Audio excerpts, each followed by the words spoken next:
Suprabhatam. M लता संस्कृत विद्यापीठ लोहिना मधुबनी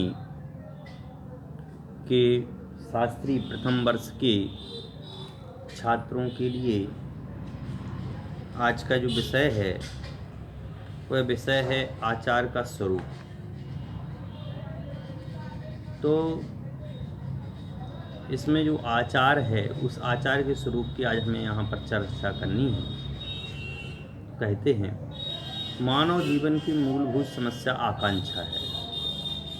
आकांक्षा इतनी होती है, ये करूं, ये करूं, ये करूं, ये करूं, अनेक प्रकार की आकांक्षाएं होती हैं और यही मनुष्य के लिए कर्म के लिए प्रेरित करती हैं। जब ये आकांक्षाएं होती हैं, उन्हीं आकांक्षाओं की पूर्ति के लिए ये हाथ पैर चलाता है।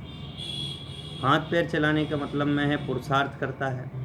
वो पुरुषार्थ करना भी कर्म है, क्योंकि बिना कर्म के प्रेरित किए बिना वह कोई कार्य नहीं कर सकता।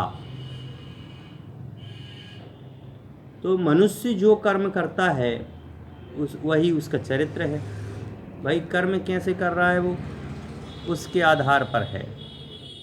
कोई कार्य करता है ईमानदारी से करता है, कोई भ्रष्टाचार पूर्वक करता है, कोई राजनीति पूर्वक करता है, कोई आदमी जो है वह सरलता पूर्वक कार्य करता है।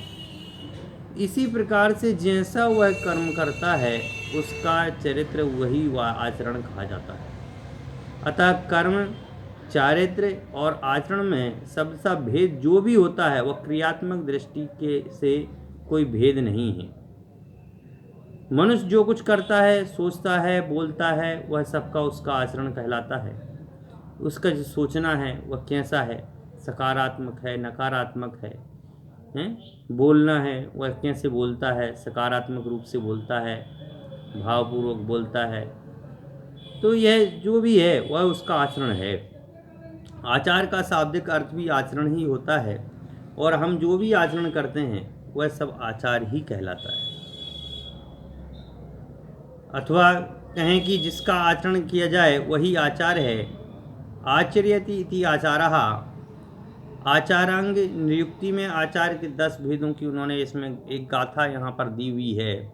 उस गाथा के आधार पर उन्होंने 10 भेद बताए कि आचार क्या क्या है। आयारो आचालो, आगालो या आयासो, आयरियोसो अंगिंतीय, वाणिज्य अमोखा। कह रहे हैं आयार। आयार मतलब में जिसका आचरण किया जाता है उसको कहते हैं आयार। दूसरा शब्द है आचालो। आचाल जिससे सघन कर्मों को प्रकंपित किया जाता है वह है आचाल। आगाल। आगाल मतलब आत्म प्रदेशों में सम स्थिति में स्थित करने वाला वह आगाल है। और आगार मतलब में जो ज्ञान आदि का आकर अथवा खजाना है, जो ज्ञान का संपूर्ण लबालब जो भरा हुआ है वह आगर है।